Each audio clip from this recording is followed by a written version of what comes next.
You want to hear something crazy? Nikola Jokic had 34 triple-doubles in the 2024-25 season. The Serbian became just the third player in NBA history to average a triple-double across the season, treating fans to outrageous performances on a weekly basis. He dragged the Nuggets to the playoffs, shattered records like glass, and made the impossible look routine. 60-point triple-doubles, just another Tuesday for the Joker. This isn't just dominance, it's basketball royalty. This is the year Nikola Jokic walked on water. Dominating on the basketball court is nothing new for Nikola Jokic. He's made a living from making some of the world's freakiest athletes look silly, earning 3 MVP awards in the process, a title in 2023, and 4 All-NBA selections alongside those 3 MVPs tells the story of a player who has little else to achieve, but that's not slowing him down anytime soon. On the topic of slow, that's what made him fall to the second round.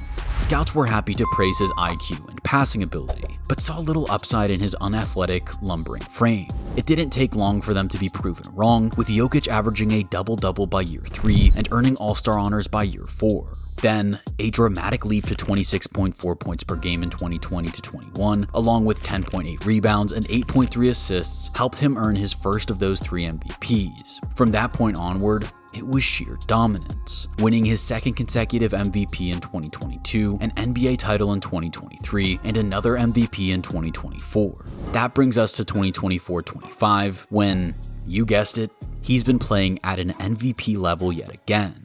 A quiet season opener for Jokic saw the Nuggets fall to the Thunder, before he clicked into gear with 2 consecutive 40-point outings against the Clippers and Raptors, losing to the former, but beating the latter. Amazingly, this was the first time that he had notched 2 consecutive 40-point performances in his career, before securing his second triple-double of the season the very next day. In that game against the Nets, Jokic collected 29 points to go along with a whopping 18 rebounds and 16 assists. The game was a perfect celebration of everything that makes Jokic so special, tapping into his creative juices to set up scoring opportunities for his teammates, dominating in the paint, and showing off that freakish elusiveness for someone of his size. The win only bumped the Nuggets to a 2-2 record, but it was clear that their main man was now fully up to speed for the season. November only saw things improve, with the Joker notching 5 consecutive double-doubles, contributing to victories in 4 of them.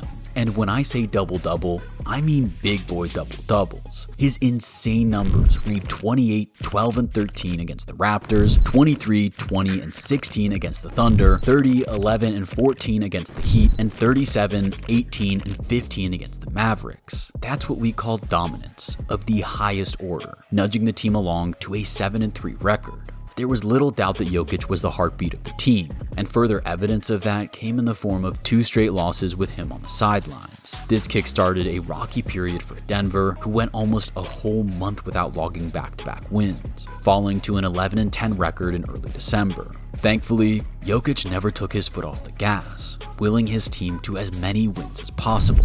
A 48-point game against Atlanta helped propel him to an impressive 32 points and 12 rebounds per game in December, before averaging a triple-double in both January and February, with roughly 27 points, 12 rebounds, and 11 assists per game. Jokic was in full MVP mode by February, putting the Nuggets on his back and willing them to a scorching 36-19 record by the All-Star break. Night in and night out, he was the engine, the anchor, and the answer, dominating every facet of the game and making it crystal clear: Denver goes as Jokic goes. However, this is when things began to take a turn for the worse. This good run of form that took the Nuggets into the All-Star break on a high was almost entirely gone in the weeks after. The team reverted to sloppy, inconsistent play and once again struggled to string together wins. Teammates were squabbling, Jokic was getting frustrated with having to carry the load without any support, and the team morale had sunk to an all-time low. In the 24 games that took place following the All-Star break, the Denver Nuggets won just 11 and lost 13. The early season success meant their record of 47-32 still had them in a good position for the playoffs, but a 4-game losing streak to kickstart April meant that playoffs were the last thing on anyone's mind.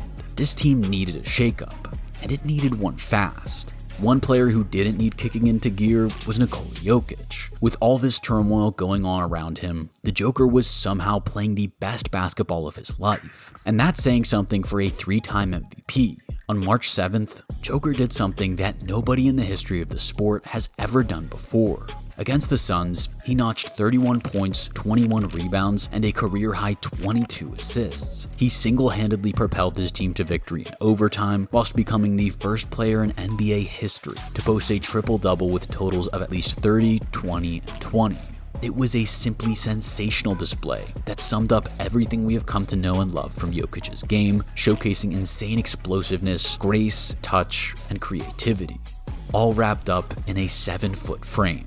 That's what we call generational talent, and there was plenty more of it on display throughout this rocky stretch for Denver. The 4-game losing streak in April began with Jokic hitting a career-high 61 points as part of the highest-scoring triple-double ever posted in the NBA. 61 points, 10 boards, 10 dimes. A triple-double that would have sealed the deal on any other night. But in a double overtime thriller for the ages, it still wasn't enough, as Minnesota barely edged out Denver 140-139 in a game that felt more like a heavyweight title fight than a regular season clash. This outrageous effort from Jokic reflected the back-breaking effort he was putting in just to keep his team relevant. And when you're wasting GOAT-like talent from a 3-time MVP, something has to change.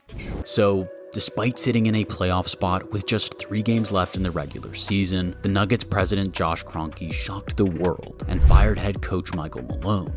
Malone was in his 10th season and had led the team to championship glory just 2 years earlier, but the disarray in the locker room and disappointing results on the court had led one team source to say that everybody in the organization was miserable. The relentless winning of the past few seasons and some incredible play from Jokic had covered up for a toxic environment that was bubbling under the surface. Then, with Malone out of the picture, interim head coach David Adelman led the team to 3 straight wins to close things out.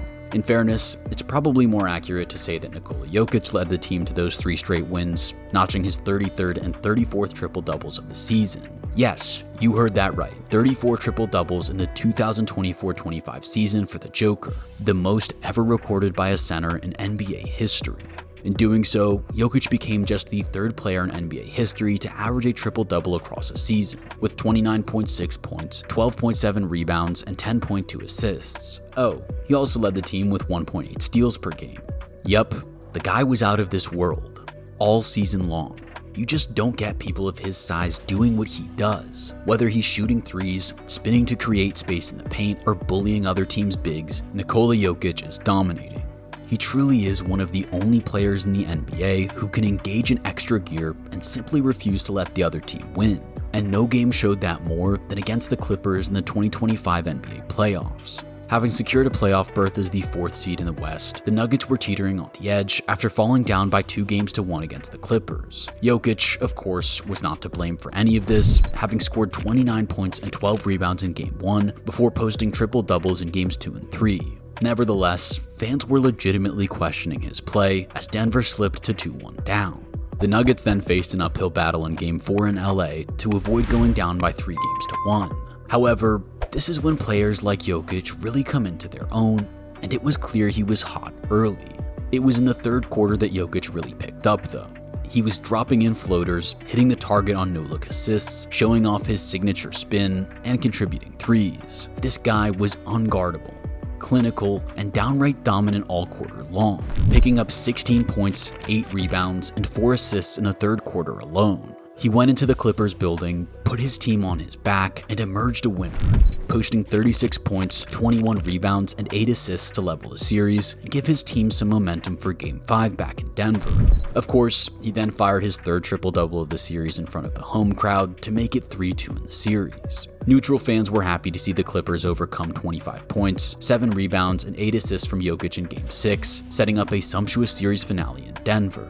Back on home court, the Nuggets were too hot to handle, easing their way to a 120-101 victory over the Clippers to propel themselves through to round 2. Jokic was, by his own standards, quiet on the day, landing 16 points, 10 rebounds, and 8 assists to go along with 1 block and 3 steals.